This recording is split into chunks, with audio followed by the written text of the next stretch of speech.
5 मिनिटात कुठली भाजी होईल तर ती बटाट्याची. तर अगदी मस्त चवीला हे सगळ्यांनाच आवडेल आणि सोपीसुद्धा करायला. म्हणजे 5च मिनिटात तुमची भाजी होईल अशा पद्धतीने आपण भाजी करणार आहोत. तर सोपी आणि झटपट भाजी जर करायची असेल तर ती कशी करायची आपण बघणार आहोत. येथे मी उकडलेले बटाटे घेतलेले आहेत. त्याचे आपल्याला साल काढून घ्यायचे आहेत. साल काढून घेतल्यानंतर आबडधोबड त्याचे कापसुद्धा करून घ्यायचे आहेत. आबडधोबड करायचे आहेत. खूप बारीकही नाही, खूप मोठाली नाही, मिडियम आकाराचे आबडधोबड तसे करून घ्यायचे आहेत. तर इथे काप करून घेतल्यानंतर एक कढई घेतलेली आहे मी. कढईमध्ये आपल्याला 1.5 चमचा तेल घालायचं आहे, अर्धा चमचा मोहरी, अर्धा चमचा जिरं घालायचं आहे आणि एक मिडियम आकाराचा कांदा घालायचा आहे.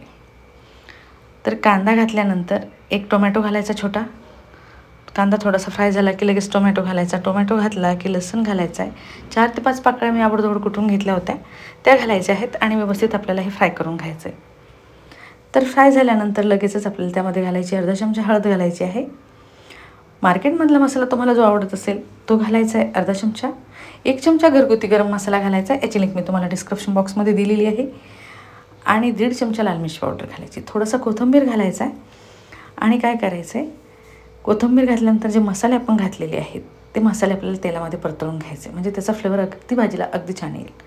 तुम्ही म्हणाल हे भाज्या तर आम्हीच करतो, पण एकदा ट्राय करून बघा अशा पद्धतीने, खरंच खूप छान लागेल ही भाजी.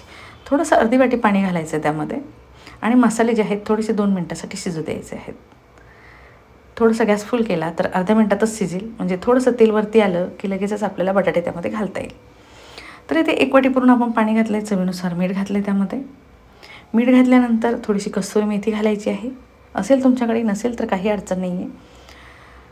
तर इथे घातल्यानंतर व्यवस्थित मिक्स करून घ्यायचं आणि मसाल्याला जे आहे ना ते चांगलं तेल सुटलेलं आहे आणि आपले आबडधोबड चिरलेले जे बटाटे आहेत ते घालायचे त्यामध्ये.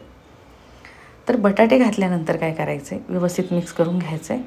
मिक्स करून घेतल्यानंतर आपल्याला थोडेसे बटाटे त्यामध्ये फ्राय करायचे आणि तुम्हाला जर वाटत असेल ना अशाच पद्धतीचं टेक्स्चर ठेवायचं आहे तर तुम्ही अशा पद्धतीचं सुद्धा ठेवू शकता. पण थोडीशी आपल्याला पोळीबरोबर जर खायची म्हटलं किंवा भाकरीबरोबर खायची म्हटलं थोडंसं पाणी लागेल, तर पाणी घालून घेतलं तरीही चालेल. तर गरम करून पाणी घालायचं आहे त्यामध्ये.